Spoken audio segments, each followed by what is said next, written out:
Hi ಎಲ್ಲರಿಗೂ ನಮಸ್ತೆ. ಇದು ಸೋಮವಾರದ ವ್ಲಾಗು. ಈಗ ಸಮಯ ಬೆಳಿಗ್ಗೆ 7 ಗಂಟೆ. ಮೊದಲು ಫ್ರೆಶ್ ಅಪ್ ಆಗಿ ಒಂದೆರಡು ಮಂತ್ರಗಳಿರುತ್ತೆ, ಅದನ್ನೆಲ್ಲ ಓದ್ಕೊಂಡು ನನ್ನ ದಿನನ ಸ್ಟಾರ್ಟ್ ಮಾಡ್ತೀನಿ. ಹಿಂದಿನ ದಿನಾನೇ ಬಾದಾಮಿ ಗೋಂದು ಹಾಗೆ ಸ್ವಲ್ಪ ಕಾಮಕಸ್ತೂರಿ ಬೀಜ ಜೊತೆಗೆ ಒಂದು 10 ಬಾದಾಮಿನ ನೆನೆಸಿಟ್ಕೊಂಡಿರ್ತೀನಿ. 1 ಸ್ಪೂನ್ ಆಗೋಷ್ಟು ನೆನೆಸಿರೋ ಗೋಂದಿಗೆ 1 ಸ್ಪೂನ್ ಆಗೋಷ್ಟು ಕಲ್ಸಕ್ಕರೆ ಪುಡಿ, ಸ್ವಲ್ಪ ನೀರನ್ನು ಸೇರಿಸ್ಕೊಂಡು ಈ ರೀತಿ ಮಿಕ್ಸ್ ಮಾಡಿ ಮಕ್ಕಳಿಗೆ ಮತ್ತು ಹಸ್ಬೆಂಡ್ಗೆ ಕೊಡ್ತೀನಿ. ಇದ್ರ ಜೊತೆಗೆ ಪ್ರತಿನಿತ್ಯ ದಿನಕ್ಕೆ 2 ಅಥವಾ 3 ಬಾದಾಮಿನೂ ಸಹ ಮಕ್ಕಳಿಗೆ ಕೊಡ್ತೀನಿ. ಸ್ಕೂಲ್ಗೆ ಹೋಗುವಂತಹ ಮಕ್ಕಳಿಗೆ ನೆನೆಸಿರೋ ಬಾದಾಮಿ ಕೊಡೋದ್ರಿಂದ ನೆನಪಿನ ಶಕ್ತಿನೂ ಜಾಸ್ತಿ ಆಗುತ್ತೆ, ಹಾಗೆ ಕಣ್ಗೂ ಸಹ ಒಳ್ಳೆಯದು ಅಂತ ಬೆಳಿಗ್ಗೆ ಮಾತ್ರ ಈ ಒಂದು ಬಾದಾಮಿ ಮತ್ತು ಗೋಂದನ್ನ ಕೊಡ್ತೀನಿ. ನನಗೆ ಬೆಳಿಗ್ಗೆ ಆಗಲಿ ಸಂಜೆ ಆಗಲಿ ಕಾಫಿ ಟೀನ ಕುಡಿದೋ ಅಭ್ಯಾಸ ಇಲ್ಲ. ನಾನು ಸಹ ನೆನೆಸಿರೋಂತಹ ಗೋಂದನ್ನ ತಿಂದು ಬೇರೆ ಕೆಲಸಗಳನ್ನ ಮಾಡ್ಕೊಳ್ತೀನಿ. ಆದರೆ ಈಗ ಈ ಒಂದು ಡ್ರಿಂಕನ್ನ ಕುಡಿತಾ ಇರೋದ್ರಿಂದ ಇದನ್ನು ಕುಡಿದು ಅರ್ಧ ಗಂಟೆ ಆದಮೇಲೆ ನೆನೆಸಿರೋಂತಹ ಗೋಂದನ್ನ ತಿಂದು ತಿಂಡಿಗೆ ರೆಡಿ ಮಾಡ್ಕೊಳ್ತಾ ಇದ್ದೀನಿ. ಬಿಸಿಬೇಳೆ ಬಾತ್ ಮಾಡಿ ತುಂಬ ದಿನ ಆಗಿತ್ತು, ಹಾಗಾಗಿ ಬಿಸಿಬೇಳೆ ಬಾತ್ ಮಾಡೋದಕ್ಕಾಗಿ ಮೊದಲು ತರಕಾರಿನೆಲ್ಲ ಕಟ್ ಮಾಡ್ಕೊಂಡಿದ್ದೀನಿ. ಬೀನ್ಸು, ಕ್ಯಾರೆಟು ಹಾಗೆ ಕ್ಯಾಪ್ಸಿಕಮ್, ಟೊಮೆಟೊನೆಲ್ಲ ಕಟ್ ಮಾಡಿ ಇಟ್ಕೊಂಡಿದ್ದೀನಿ. ನಾನಿಲ್ಲಿ ಖಾರದ ಪುಡಿ ಮಾಡಿಸಿರೋಂಥ ಅಕ್ಕಿ ಹಾಗೇ ಇತ್ತು, ಹಾಗಾಗಿ 1 ಗ್ಲಾಸ್ ಆಗೋಷ್ಟು ಖಾರದ ಪುಡಿ ಅಕ್ಕಿನ ನೀರಲ್ಲಿ ಒಂದು 2-3 ಸಲ ತೊಳೆದು ನಂತರ ಬಿಸಿಬೇಳೆ ಬಾತ್ಗೆ ಉಪಯೋಗಿಸ್ಕೊಳ್ತಾ ಇದ್ದೀನಿ. ತೊಳೆದಿರೋಂತಹ ಅಕ್ಕಿ, ಕಟ್ ಮಾಡಿ ಇಟ್ಟಿದ್ದಂತಹ ಬೀನ್ಸು ಮತ್ತು ಕ್ಯಾರೆಟು ಇದನ್ನೆಲ್ಲ ಹಾಕ್ಕೊಂಡು ಸ್ವಲ್ಪ ನೀರನ್ನು ಸೇರಿಸಿ ಇದನ್ನು 1 ವಿಷಲ್ ಬರೋವರೆಗೂ ಕೂಗಿಸ್ಕೊಳ್ತಾ ಇದ್ದೀನಿ. ನಾನು ಯಾವಾಗಲೂ ಈ ರೀತಿ ಮೆತ್ತಗಾಗುವಂತಹ ಅಡುಗೆಗಳಿಗೆ ಸೊಸೈಟಿ ಅಕ್ಕಿನೇ ಯೂಸ್ ಮಾಡ್ತೀನಿ, ಚೆನ್ನಾಗಾಗುತ್ತೆ ಅಂತ. ಕುಕ್ಕರೆಲ್ಲ ಕೂಗಿ ತಣ್ಣಗಾಗೋಷ್ಟರಲ್ಲಿ ಇಲ್ಲಿ ಒಗ್ಗರಣೆನ ಮಾಡ್ಕೊಳ್ತಾ ಇದ್ದೀನಿ. ಒಂದು ಕಡಾಯಿಗೆ ಸ್ವಲ್ಪ ಎಣ್ಣೆ ಹಾಕಿ ಸಾಸಿವೆ ಹಾಗೆ ಕಡಲೆಕಾಯಿ ಬೀಜನ ಹಾಕಿ ಫ್ರೈ ಮಾಡ್ಕೊಬೇಕು. ಇದ್ರ ಜೊತೆಗೇ ಒಂದು 3 ಆಗೋಷ್ಟು ಬ್ಯಾಡಗೆ ಮೆಣಸಿನ್ಕಾಯಿ, ಸ್ವಲ್ಪ ಇಂಗು, ಕರಿಬೇವನ್ನು ಹಾಕ್ಕೊಂಡು ಫ್ರೈ ಮಾಡ್ಕೊಳ್ತಾ ಇದ್ದೀನಿ. ನಾನಿಲ್ಲಿ ದಪ್ಪ ಇರುವಂತಹ ಈರುಳ್ಳಿನೇ ಈ ರೀತಿ ಕಟ್ ಮಾಡಿ ಹಾಕಿದ್ದೀನಿ. ಬಿಸಿಬೇಳೆ ಬಾತ್ಗೆ ನಾಟಿ ಈರುಳ್ಳಿ ಬರುತ್ತಲ್ಲ ಚಿಕ್ಕದಾಗಿರುವಂತಹದ್ದು, ಅದನ್ನು ಹಾಕ್ಕೊಂಡ್ರೆ ರುಚಿ ಚೆನ್ನಾಗಾಗುತ್ತೆ.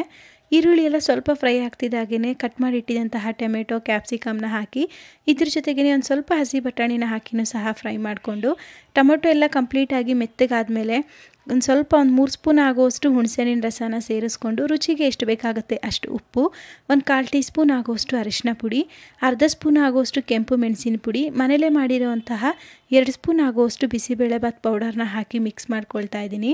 ನನಗೆ ಯಾವಾಗ ಸಮಯ ಇರುತ್ತೆ ಆವಾಗ ಪುಳಿಯೋಗರೆ ಪೌಡರ್ ಹಾಗೆ ಬಿಸಿಬೇಳೆಬಾತ್ ಪೌಡರ್ನೆಲ್ಲ ಮಾಡಿಟ್ಕೊಂಡ್ಬಿಡ್ತೀನಿ. ಬಿಸಿಲಿರುವಾಗಲೇ ನಾವು ಯಾವುದೇ ಮಸಾಲೆ ಪುಡಿಗಳಾಗಲಿ ಖಾರದ ಪುಡಿನಾಗಲಿ ಮಾಡಿಸ್ಬೇಕಂದ್ರೆ ಮಾಡಿಸ್ಕೊಂಡ್ಬಿಡಬೇಕು. ಈಗ ಮನೇಲಿ ಬಿಸಿಬೇಳೆಬಾತ್ ಪೌಡರ್, ವಾಂಗಿಬಾತ್ ಪೌಡರ್ ಎಲ್ಲ ಖಾಲಿಯಾಗಿರೋದ್ರಿಂದ ನಾನು ಸಹ ಮತ್ತೆ ಪೌಡರ್ನೆಲ್ಲ ಮಾಡಬೇಕು. ಆಗ ನಿಮಗೆ ಬಿಸಿಬೇಳೆಬಾತ್ ಪೌಡರ್ ಮತ್ತು ವಾಂಗಿಬಾತ್ ಪೌಡರ್ನ ಯಾವ ರೀತಿ ಮಾಡೋದು ಅಂತ ಶೇರ್ ಮಾಡ್ಕೊಳ್ತೀನಿ. ರೈಸ್ನ ಒಂದ್ಸಲ ಮಿಕ್ಸ್ ಮಾಡಿಕೊಂಡು ಮಾಡಿಟ್ಟಿದ್ದಂತಹ ಒಗ್ಗರಣೆನೆಲ್ಲ ಸೇರಿಸಿ ಸ್ಟವ್ನ ಮೀಡಿಯಮ್ ಫ್ಲೇಮಲ್ಲಿ ಇಟ್ಕೊಂಡು ಚೆನ್ನಾಗಿ ಮಿಕ್ಸ್ ಮಾಡ್ಕೊಳ್ತಾ ಇದ್ದೀನಿ. ಬಿಸಿಬೇಳೆಬಾತ್ ಆಗಿರೋದ್ರಿಂದ ತಳ ಹಿಡಿಯೋ ಚಾನ್ಸ್ ಇರುತ್ತೆ, ಹಾಗಾಗಿ ಸ್ಟವ್ನ ಮೀಡಿಯಮ್ ಫ್ಲೇಮಲ್ಲಿ ಇಟ್ಕೊಂಡೇ ಕುದಿಸ್ಕೋಬೇಕು. ಇದಕ್ಕೆ ಇವಾಗ ಒಂದು ಸ್ವಲ್ಪ ತೆಂಗಿನಕಾಯಿ ತುರಿನ ಸೇರಿಸಿ ಮಿಕ್ಸ್ ಮಾಡ್ಕೊಂಡ್ಬಿಟ್ರೆ ಬಿಸಿಬೇಳೆಬಾತು ರೆಡಿ ಆಗುತ್ತೆ. ತುಂಬಾ ರುಚಿಯಾಗುತ್ತೆ ಕ್ಯಾಪ್ಸಿಕಮ್ ಎಲ್ಲ ಹಾಕಿ ಮಾಡೋದ್ರಿಂದ. ನಮ್ಮನೇಲಿ ಬಿಸಿಬೇಳೆಬಾತ್ಕಂದರೆ ಖಾರ ಬೂಂದಿ ಇರಲೇಬೇಕು, ಆಗಲೇ ಪ್ರತಿಯೊಬ್ಬರೂ ಸಹ ತಿನ್ನೋದು. ಮಕ್ಕಳಿಗೆ ಲಂಚ್ ಬಾಕ್ಸ್ಗೆ ಹಾಕಿ ಕಳಿಸೋದ್ರಿಂದ ರೈಸ್ ಎಲ್ಲ ಸ್ವಲ್ಪ ಗಟ್ಟಿಯಾಗಿರುತ್ತಲ್ಲ, ಹಾಗಾಗಿ ಖಾರ ಬೂಂದಿ ಹಾಕಿದ್ರೆ ಸ್ವಲ್ಪ ಖಾಲಿ ಮಾಡಿ ತರ್ತಾರೆ. ಅದಕ್ಕೋಸ್ಕರ ಖಾರ ಬೂಂದಿ ತರಿಸಿನೇ ಬಿಸಿಬೇಳೆಬಾತನ್ನ ಮಾಡೋದು. ಮಕ್ಕಳಿಗೆಲ್ಲ ಲಂಚ್ ಬಾಕ್ಸ್ನೆಲ್ಲ ಪ್ಯಾಕ್ ಮಾಡಿ ಅವರು ತಿಂಡಿನೆಲ್ಲ ಮುಗಿಸಿ ಹೋದ್ಮೇಲೆ ಹಬ್ಬ ಇರೋದ್ರಿಂದ ಸ್ವಲ್ಪ ಶಿವರಾತ್ರಿಗೆ ಮನೇನ ಕ್ಲೀನ್ ಮಾಡ್ಕೊಳ್ತಾ ಇದ್ದೆ. ಅಂದರೆ ಡೀಪ್ ಕ್ಲೀನ್ ಅಂತೆಲ್ಲ ಏನಿಲ್ಲ, ನಾನು ಅವಾಗವಾಗ ಕಿಚನ್ ಆಗಿರ್ಬೋದು, ಹಾಲ್ ಆಗಿರ್ಬೋದು ಪ್ರತಿಯೊಂದನ್ನು ಕ್ಲೀನ್ ಮಾಡ್ಕೊಳ್ಳೋದ್ರಿಂದ ನನಗೆ ಹಬ್ಬಗಳಲ್ಲಿ ತುಂಬ ಡೀಪ್ ಕ್ಲೀನ್ ಅಂತ ಕೆಲಸ ಏನಿರಲ್ಲ. ಬೆಡ್ಶೀಟ್ಗಳು ಹಾಗೆ ಸ್ವಲ್ಪ ಸಣ್ಣ ಪುಟ್ಟ ಕೆಲಸಗಳಿರುತ್ತೆ, ಅದನ್ನು ಮಾತ್ರ ಕ್ಲೀನ್ ಮಾಡ್ಕೊಳ್ತೀನಿ ಅಷ್ಟೇ. ಹಿಂದಿನ ದಿನ ಭಾನುವಾರ ಆಗಿದ್ದರಿಂದ ಮನೇಲಿ ನಾನ್ ವೆಜ್ ಎಲ್ಲ ಮಾಡಿರ್ತೀವಲ್ಲ, ಅದಕ್ಕೋಸ್ಕರ ಬೆಡ್ಶೀಟ್ನೆಲ್ಲ ಏನೂ ಕ್ಲೀನ್ ಮಾಡಿರಲಿಲ್ಲ. ಇವತ್ತು ಸ್ವಲ್ಪ ಟೈಮ್ ಇತ್ತು, ಹಾಗೆ ಇನ್ನು ನಾನ್ ವೆಜ್ ಎಲ್ಲ ಮಾಡಲ್ಲ ಅಂಥೇಳಿ ಫಸ್ಟು ಬೆಡ್ಶೀಟ್ನೆಲ್ಲ ಹಾಕಿ ವಾಶ್ ಮಾಡಿ ಇಟ್ಕೊಳ್ತಾ ಇದ್ದೀನಿ. ಮಿಷಿನ್ ಎಲ್ಲ ಆದಮೇಲೆ ಟೆರೆಸ್ಗೆ ಹೋಗಿ ಬಟ್ಟೆಗಳನ್ನೆಲ್ಲ ಒಣಗಾಕ್ಬಿಟ್ಟು ಬಂದು ಮೆಂತ್ಯ ಮುದ್ದೆ ಪೌಡರ್ನ ರೀಸ್ಟಾಕ್ ಮಾಡ್ಕೊಳ್ಳೋದಿತ್ತು. ಅದಕ್ಕೆ ಬೇಕಾಗಿರೋವಂಥ ಐಟಮ್ಸ್ನೆಲ್ಲ ತಂದು ಮೆಂತ್ಯ ಮುದ್ದೆ ಪೌಡರ್ ಮಾಡೋದಕ್ಕೆ ರೆಡಿ ಮಾಡ್ಕೊಳ್ತಾ ಇದ್ದೀನಿ. ಅಂದರೆ ಹಿಂದಿನ ದಿನವೇ ಗೋಧಿ ಮತ್ತು ಅಕ್ಕಿನೆಲ್ಲ ನೀರಲ್ಲಿ ಚೆನ್ನಾಗಿ ತೊಳೆದು ಬಿಸಿಲಲ್ಲಿ ಪೂರ್ತಿಯಾಗಿ ಒಣಗಿಸ್ಕೊಂಡು ನಂತರ ನಾನು ಮೆಂತ್ಯ ಮುದ್ದೆ ಪೌಡರ್ನ ರೆಡಿ ಮಾಡ್ಕೊಳ್ತೀನಿ. ನನಗೆ ತುಂಬ ಜನ ಸಜೆಸ್ಟ್ ಮಾಡಿದ್ದೇನೆಂದರೆ ನಾರ್ಮಲ್ ರೈಸ್ ಬದಲು ಈ ರೀತಿ ಕುಸುಬ್ಲಕ್ಕಿನ ಬಳಸಿ ಹೆಲ್ತ್ಗೂ ಒಳ್ಳೆಯದು, ಹಾಗೆ ಮುದ್ದೆನೂ ಸಹ ಚೆನ್ನಾಗಾಗುತ್ತೆ ಅಂತ ಸಜೆಸ್ಟ್ ಮಾಡಿದ್ರಿ. ಹಾಗಾಗಿ ಈ ಬ್ಯಾಚಿಂದ ಮೆಂತ್ಯ ಮುದ್ದೆ ಪೌಡರ್ಗೆ ಕುಸುಬ್ಲಕ್ಕಿನ ಬಳಸಿ ಪೌಡರ್ ರೆಡಿ ಮಾಡ್ತಾ ಇದ್ದೀನಿ. ಕೆಲವೊಬ್ಬರು ಕಮೆಂಟ್ ಮಾಡಿರ್ತೀರಾ ನೀವೇನೇನು ಇಂಗ್ರೀಡಿಯೆಂಟ್ಸ್ ಹಾಕ್ತೀರಾ ಅಂತ. ನಾನು ಇದಕ್ಕೆ ಕಪ್ಪುದ್ದಿನ ಕಾಳು ಹಾಗೆ ಗೋಧಿ, ಅಕ್ಕಿ ಅಂದರೆ ಈಗ ಕುಸುಬ್ಲಕ್ಕಿ ಬಳಸ್ತಾ ಇದ್ದೀನಿ, ನಂತರ ರಾಗಿ, ಮೆಂತ್ಯ ಇದನ್ನೆಲ್ಲ ಹಾಕಿ ನಾನು ಪೌಡರ್ನ ಮಾಡೋದು. ಪೌಡರ್ ಬೆಲೆ ಎಲ್ಲ ಸರಿ ಮೇಡಮ್, ಶಿಪ್ಪಿಂಗ್ ಚಾರ್ಜ್ ಯಾಕೆ ಇಷ್ಟೊಂದು ಹೇಳ್ತೀರಾ ಅಂತ ಕೆಲವೊಬ್ಬರು ವಾಟ್ಸಪ್ ಮಾಡಿರ್ತೀರಾ. ಯಾಕೆ ಅಂತಂದರೆ ನಾನು ಮಾಡೋದು ಪ್ರೊಫೆಷ್ನಲ್ ಕೊರಿಯರ್ ಆಗಿರೋದ್ರಿಂದ ಅದರಲ್ಲಿ ಸ್ವಲ್ಪ ಡೆಲಿವರಿ ಚಾರ್ಜ್ ಜಾಸ್ತಿನೇ ಇರುತ್ತೆ. ಈ ರೀತಿ ಸ್ಮಾಲ್ ಬಿಸ್ನೆಸ್ ಮಾಡೋರು ಪೋಸ್ಟ್ ಆಫೀಸಿಂದನೂ ಸಹ ಕೊರಿಯರ್ ಮಾಡ್ತಾರೆ. ಬಟ್ ನನಗೆ ಪೋಸ್ಟ್ ಆಫೀಸಲ್ಲಿ ಯಾಕೆ ಕೊರಿಯರ್ ಮಾಡೋದಕ್ಕೆ ಬೇಜಾರಾಗುತ್ತೆ ಅಂದರೆ, ಪೋಸ್ಟ್ ಆಫೀಸಲ್ಲಿ ಕಳಿಸಿದ್ರೆ ಅವರು ಕೆಲವೊಂದು ಸಲ ಕಾಲ್ ಮಾಡಲ್ಲ, ನಿಮಗೆ ನಿಮ್ಮ ಪ್ರಾಡಕ್ಟ್ ಕರೆಕ್ಟಾಗಿ ನಿಮಗೆ ಸೇರಲ್ಲ ಅನ್ನೋ ಕಾರಣಕ್ಕೆ ನಾನು ಪ್ರೊಫೆಷ್ನಲ್ ಕೊರಿಯರೇ ಮಾಡೋದು. ದೊಡ್ಡ ದೊಡ್ಡ ಕಂಪ್ನಿಗಳಾದರೆ ಅವ್ರಿಗೆ ತುಂಬ ಆರ್ಡ್ರ್ ಇರುತ್ತೆ, ಡೈಲಿ ಇಷ್ಟು ಕೊರಿಯರ್ ಅಂತ ಇರುತ್ತೆ. ಹಾಗಾಗಿ ಅವ್ರಿಗೆ ಹೋಲ್ಸೇಲಲ್ಲಿ ಕೊರಿಯರ್ ಚಾರ್ಜ್ ಬೀಳೋದ್ರಿಂದ 50 ರೂಪಾಯಿ 60 ರೂಪಾಯಿಗೆ ನಿಮಗೆ ಶಿಪ್ಪಿಂಗ್ ಚಾರ್ಜ್ ಮುಗ್ದೋಗುತ್ತೆ. ನಾನು ಮಾಡ್ತಾ ಇರೋದು ಮನೇಲೇ ಸ್ಮಾಲ್ ಬಿಸ್ನೆಸ್ ಆಗಿರೋದ್ರಿಂದ ನನಗೆ ಯಾವುದೇ ರೀತಿಯಾದ ಟೈಅಪ್ ಆಗೋದಕ್ಕಾಗಲಿ ಅಥವಾ ಡೈಲಿ ತುಂಬ ಕೊರಿಯರ್ ಬರೋದಾಗಲಿ ಅದು ಯಾವುದೂ ಇರಲ್ವಲ್ಲ. ಹಾಗಾಗಿ ನನಗೆ ಶಿಪ್ಪಿಂಗ್ ಚಾರ್ಜ್ ಅಂತೇನು ಕಡಿಮೆ ಇರಲ್ಲ. ಅದು ಏನು ರೇಟ್ ಇರುತ್ತೆ ಅದೇ ರೇಟೇ ನಿಮಗೆ ಹೇಳೋದು. ಆದರೂ ಸಹ ನಾನು ಕೆಲವೊಬ್ಬರಿಗೆ ಆ ಒಂದು ಏನು ಕೊರಿಯರ್ದು ಪ್ರೈಸ್ ಏನಿರುತ್ತೆ ಅದನ್ನೇ ಸಹ ಕಳಿಸ್ಕೊಟ್ಟಿರ್ತೀನಿ. ಆದರೂ ಕೆಲವರು ತುಂಬ ಜಾಸ್ತಿ ಆಯಿತು ಅಂತ ಹೇಳ್ತೀರಾ. ಸೊ ಅದು ನನ್ನ ಕೈಲಿಲ್ಲ. ಶಿಪ್ಪಿಂಗ್ ಚಾರ್ಜ್ ಏನಿರುತ್ತೆ ಅದನ್ನು ನೀವು ಪೇ ಮಾಡಲೇಬೇಕಾಗತ್ತೆ.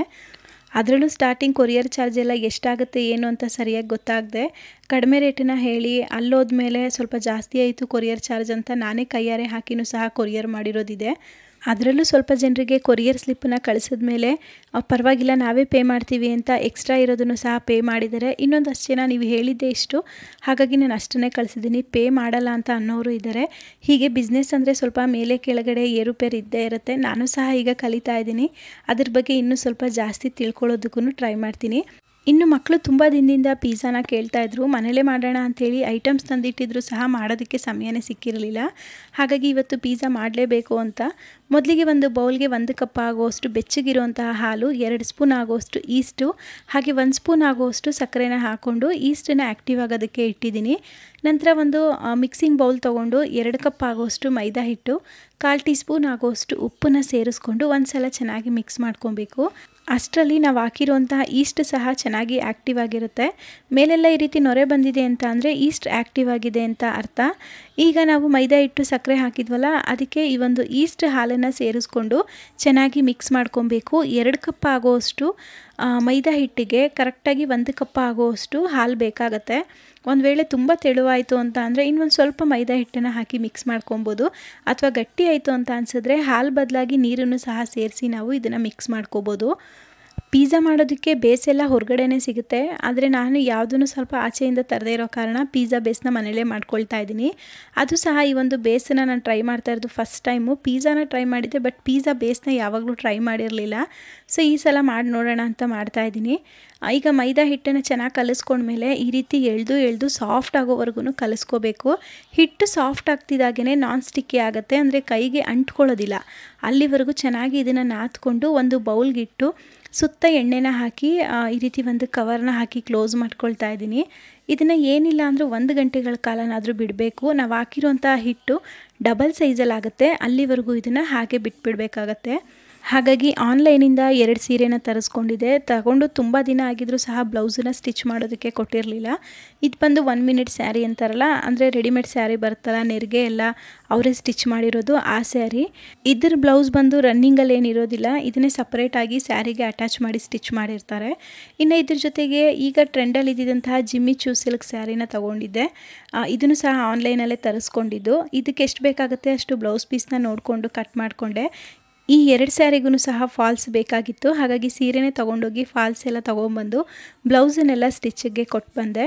ಅಷ್ಟರಲ್ಲಿ ಸಂಜೆ ಕೆಲಸಗಳನ್ನೆಲ್ಲ ಮುಗಿಸ್ಕೊಂಡು ಒಂದು 6 ಗಂಟೆ ಆಗಿತ್ತು. ಈಗ ಪಿಜ್ಜಾ ಮಾಡ್ಕೊಳ್ಳೋಣ ಅಂಥೇಳಿ ಪಿಜ್ಜಾಗೆ ಪನ್ನೀರನ್ನ ಕಟ್ ಮಾಡ್ಕೊಳ್ತಾ ಇದ್ದೀನಿ. ನಾನಿಲ್ಲಿ ಪನ್ನೀರ್, ಕ್ಯಾಪ್ಸಿಕಮ್, ಕಾರ್ನ್, ಆನಿಯನ್ ಎಲ್ಲ ಹಾಕಿ ಪಿಜ್ಜಾನ ಮಾಡ್ಕೊಳ್ತಾ ಇದ್ದೀನಿ. ಮಕ್ಕಳಿಗೆ ಆಲ್ಮೋಸ್ಟ್ ಪನ್ನೀರ್ ಅಂದರೆ ತುಂಬ ಇಷ್ಟ ಆಗುತ್ತೆ. ಆದರೆ ನಾವು ರೆಡಿಮೇಡ್ ಪಿಜ್ಜಾನೆಲ್ಲ ತರಿಸಿದಾಗ ಪನ್ನೀರ್ ಅಷ್ಟು ಜಾಸ್ತಿ ಇರೋದೇ ಇಲ್ಲ. ಹಾಗಾಗಿ ನಾನು ಸ್ವಲ್ಪ ಜಾಸ್ತಿ ಪನ್ನೀರು, ಚೀಸ್ನೆಲ್ಲ ಹಾಕಿ ಮಾಡೋಣ ಅಂಥೇಳಿ ಪ್ರತಿಯೊಂದನ್ನು ಸಹ ಕಟ್ ಮಾಡಿ ಇಟ್ಕೊಂಡಿದ್ದೀನಿ. ನೋಡಿ, ಹಿಟ್ಟು 1 ಅವರ್ ಆದಮೇಲೆ ತೋರಿಸ್ತಾ ಇದ್ದೀನಿ ಯಾವ ರೀತಿಯಾಗಿ ನೆಂದು ಅದೆಲ್ಲ ಡಬಲ್ ಸೈಜಲ್ಲಿ ಆಗಿದೆ ಅಂತ. ಈಗ ಮತ್ತೆ ಇದನ್ನು ಒಂದು 2-3 ಸಲ ಚೆನ್ನಾಗಿ ನಾದ್ಕೊಂಡು ನಾನು ಹಾಕಿರುವಂಥ ಅಳತೆಗೆ 3 ಪಿಜ್ಜಾ ಬೇಸ್ನ ಮಾಡ್ಕೊಳ್ತಾ ಇದ್ದೀನಿ. ಅಂದರೆ ನಾನಿಲ್ಲಿ ಬೇಸ್ನ ಮೀಡಿಯಮಾಗಿ ಮಾಡಿಕೊಂಡು ಮೇಲ್ಗಡೆ ಏನು ಸ್ಟಫಿಂಗ್ ಇರುತ್ತೆ ಅದನ್ನು ಜಾಸ್ತಿ ಮಾಡ್ಕೊಳ್ತಾ ಇದ್ದೀನಿ. ನಾವು ರೆಡಿಮೇಡ್ ಪಿಜ್ಜಾ ತೊಗೊಂಡಾಗ ಪಿಜ್ಜಾ ಬೇಸೇ ಜಾಸ್ತಿ ಇರುತ್ತೆ, ಮೇಲ್ಗಡೆ ಸ್ವಲ್ಪ ಕೋಟಿಂಗ್ ಎಲ್ಲ ಜಾಸ್ತಿ ಇರಲ್ವಲ್ಲ. ಹಾಗಾಗಿ ಪಿಜ್ಜಾ ಬೇಸ್ನೇ ಸ್ವಲ್ಪ ಕಡಿಮೆ ಮಾಡಿಕೊಂಡು ಮೇಲ್ಗಡೆ ಪನ್ನೀರು ಮತ್ತು ಮಸಾಲೆಗಳನ್ನ ಜಾಸ್ತಿ ಹಾಕ್ಕೊಳ್ತಾ ಇದ್ದೀನಿ. ಪಿಜ್ಜಾಗೆ ಪನ್ನೀರನ್ನ ಸ್ವಲ್ಪ ಫ್ರೈ ಮಾಡಿ ಹಾಕ್ಕೊಂಡ್ರೆ ತುಂಬ ಚೆನ್ನಾಗಿರುತ್ತೆ. ಹಾಗಾಗಿ ಒಂದು ಪ್ಯಾನ್ ಇಟ್ಕೊಂಡು ಸ್ವಲ್ಪ ಎಣ್ಣೆ, ಅರಿಶಿನ ಪುಡಿ, ಚಿಲ್ಲಿ ಪೌಡರ್, ಉಪ್ಪನ್ನ ಸೇರಿಸ್ಕೊಂಡು ಕಟ್ ಮಾಡಿಟ್ಟಿದ್ದಂತಹ ಪನ್ನೀರನ್ನ ಹಾಕಿ ಫ್ರೈ ಮಾಡ್ಕೊಳ್ತಾ ಇದ್ದೀನಿ. ನಾನಿವತ್ತು ಓವನಲ್ಲಿ ಮತ್ತು ಈ ರೀತಿ ಕಡಾಯಿಯಲ್ಲಿ ಎರಡರಲ್ಲೂ ಸಹ ಪಿಜ್ಜಾ ಮಾಡ್ಕೊಳ್ತಿದ್ದೀನಿ. ಹಾಗಾಗಿ ಒಂದು ಕಡಾಯಿ ಇಟ್ಕೊಂಡು ಅದರ ಒಳಗಡೆ ಸ್ಟ್ಯಾಂಡನ್ನು ಇಟ್ಟು ಅದಕ್ಕೆ ಯಾವ ಸೈಜಲ್ಲಿ ಇರುತ್ತೆ ಆ ತಟ್ಟೆನ ಇಟ್ಟು ನೋಡ್ಕೊಳ್ತಾ ಇದ್ದೀನಿ. ಸ್ಟವ್ನ ಲೋ ಫ್ಲೇಮಲ್ಲಿ ಇಟ್ಕೊಂಡು ಒಂದು 10 ನಿಮಿಷ ಪ್ರೀ ಹೀಟ್ ಮಾಡ್ಕೊಳ್ತಿದ್ದೀನಿ. ಅಷ್ಟರಲ್ಲಿ ನಾವಿಲ್ಲಿ ಪಿಜ್ಜಾ ಬೇಸ್ ಮತ್ತು ಪಿಜ್ಜಾ ಸ್ಟಫಿಂಗ್ ಎಲ್ಲ ರೆಡಿ ಮಾಡ್ಕೊಳ್ತಿದ್ದೀನಿ.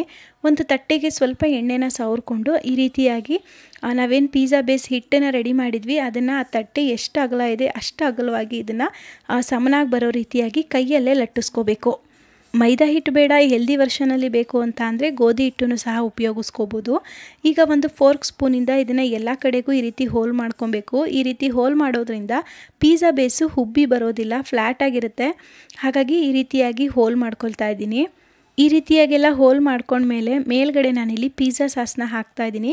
ಸಾಸ್ ಸ್ವಲ್ಪ ಜಾಸ್ತಿನೇ ಹಾಕ್ಕೊಳ್ತಾ ಇದ್ದೀನಿ, ತಿನ್ನಬೇಕಾದ್ರೆ ರುಚಿ ಚೆನ್ನಾಗಿರುತ್ತೆ ಅಂತ. ಇದ್ರ ಮೇಲ್ಗಡೆ ಫಸ್ಟು ಮೊಝೆಲ್ಲ ಚೀಸ್ ಅಂದರೆ ಪಿಜ್ಜಾ ಚೀಸ್ ಅಂತಲೇ ಬರುತ್ತಲ್ಲ ಅದನ್ನು ಹಾಕ್ಕೊಳ್ತಿದ್ದೀನಿ. ಚೀಸ್ನ ಸ್ವಲ್ಪ ಜಾಸ್ತಿ ಹಾಕ್ತಾಯಿದ್ದೀನಿ.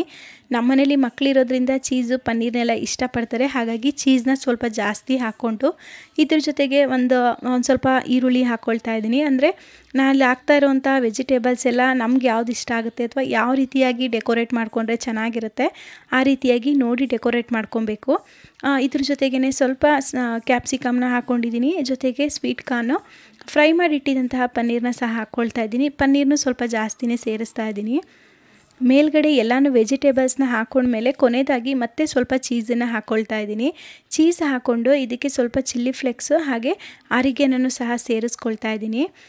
ಈಗ ಬಿಸಿಯಾಗಿರುವಂತಹ ಬಾಣಲೆ ಒಳಗಡೆ ಈ ಒಂದು ಪ್ಲೇಟನ್ನು ಇಟ್ಟು ಲಿಡ್ನ ಕ್ಲೋಸ್ ಮಾಡಿ 15 ನಿಮಿಷ ಸ್ಟವ್ನ ಲೋ ಫ್ಲೇಮಲ್ಲೇ ಇಟ್ಟು ಬೇಯಿಸ್ಕೋಬೇಕು. ನಾನಿಲ್ಲಿ ಒಂದು ಓವೆನಲ್ಲೂ ಇಟ್ಟು ಸಹ ತೋರಿಸ್ತಾ ಇದ್ದೀನಿ. ಓವೆನಲ್ಲಾದರೆ 10 ನಿಮಿಷ ಆದರೆ ಸಾಕಾಗುತ್ತೆ. ಈ ರೀತಿ ಬಾಣಲಿ ಮತ್ತು ಕುಕ್ಕರಲ್ಲಿ ಮಾಡಿಕೊಂಡ್ರೆ 15 ನಿಮಿಷ ಬೇಯಬೇಕು. 15 ನಿಮಿಷದ ನಂತರ ತೋರಿಸ್ತಾ ಇದ್ದೀನಿ ನೋಡಿ, ಕಂಪ್ಲೀಟಾಗಿ ಪಿಜ್ಜಾ ಎಲ್ಲ ತಣ್ಣಗಾಗಿದೆ. ಸೇಮ್ ನಾವು ಹೊರಗಡೆಯಿಂದ ಎಲ್ಲ ಬುಕ್ ಮಾಡಿದ್ರೆ ಅಥವಾ ಅಲ್ಲೋಗಿ ತಿಂದರೆ ಯಾವ ಥರ ಇರುತ್ತೆ ಅದೇ ರೀತಿಯೇ ಇತ್ತು. ತುಂಬ ಅಂದರೆ ತುಂಬಾ ಚೆನ್ನಾಗಾಗಿತ್ತು. ನಾನು ಫಸ್ಟ್ ಟೈಮ್ ಟ್ರೈ ಮಾಡಿದ್ದು, ನಿಜವಾಗ್ಲೂ ನನಗೆ ನೋಡಿದ ತಕ್ಷಣ ಖುಷಿ ಆಯಿತು, ಎಷ್ಟು ಚೆನ್ನಾಗಿ ಮನೇಲೇ ಬಂತಲ್ಲ ಅಂತ. ಕಡಿಮೆ ದುಡ್ಡಲ್ಲಿ ನಾವು ಮನೆ ಜನ ಎಲ್ಲ ತಿನ್ನೋಷ್ಟು ಪಿಜ್ಜಾ ರೆಡಿ ಆಗುತ್ತೆ. ಪ್ಲೇಟ್ಗೆ ಸ್ವಲ್ಪ ಎಣ್ಣೆ ಸವರಿದ್ರಿಂದ ನೋಡಿ ಪ್ಲೇಟ್ಗೂ ಸಹ ಪಿಜ್ಜಾ ಬೇಸೇನೂ ಅಂಟ್ಕೊಂಡಿಲ್ಲ, ಈಸಿಯಾಗಿ ಡಿಮೋಲ್ಡ್ ಆಯಿತು. ಇದು ಬೇಯೋಷ್ಟರಲ್ಲೇ ನನ್ನ ಮಗ ಏನಿಲ್ಲ ಅಂದರೆ ಒಂದು 10 ಸಲ ಅಡುಗೆ ಮನೆಗೆ ಬಂದು ಆಯಿತಾ ಅಂತ ಕೇಳ್ತಾ ಇದ್ದ. ಹಾಗಾಗಿ ಮಾಡಿರುವಂತಹ 3 ಪಿಜ್ಜಾನು ನಾನು ವಿಡಿಯೋ ಮಾಡಿ ತೋರಿಸೋದಕ್ಕಾಗಿಲ್ಲ. ಮೊದಲಾಗಿದ್ದು 2 ಪಿಜ್ಜಾನ ಅವರಿಬ್ಬರು ಕೊಟ್ಟು ಕೊನೆಯದಾಗಿ ಒಂದು ಪಿಜ್ಜಾನ ಇಟ್ಕೊಂಡಿದ್ದೆ ವಿಡಿಯೋಗೆ ಅಂತ. ಇದನ್ನು ಕಟ್ ಮಾಡಿ ತೋರಿಸ್ತಾ ಇದ್ದೀನಿ ನೋಡಿ, ತುಂಬಾ ಚೆನ್ನಾಗಿ ಬಂದಿತ್ತು. ನನಗಂತೂ ಸಿಕ್ಕಾಬಟ್ಟೆ ಇಷ್ಟ ಆಯಿತು. ಬೇಸ್ ಕಡಿಮೆ ಇರೋದ್ರಿಂದ ಮೇಲ್ಗಡೆ ಮಸಾಲೆ ವೆಜಿಟೇಬಲ್ಸ್ ಎಲ್ಲ ಜಾಸ್ತಿ ಹಾಕಿರೋದ್ರಿಂದ ರುಚಿ ತುಂಬಾ ಚೆನ್ನಾಗಿತ್ತು. ಇದಿಷ್ಟು ನನ್ನ ಸೋಮವಾರದ ವ್ಲಾಗ್ ಆಗಿತ್ತು. ಈ ವ್ಲಾಗ್ ನಿಮ್ಗೆ ಇಷ್ಟ ಆಗಿದ್ದರೆ ಲೈಕ್ ಮಾಡಿ, ಹಾಗೆ ನನ್ನ ಚಾನಲ್ನ ಸಬ್ಸ್ಕ್ರೈಬ್ ಮಾಡ್ಕೊಳ್ಳಿ. ವಿಡಿಯೋನ ನಿಮ್ಮ ಫ್ಯಾಮಿಲಿ ಫ್ರೆಂಡ್ಸ್ ಎಲ್ಲರಿಗೂ ಶೇರ್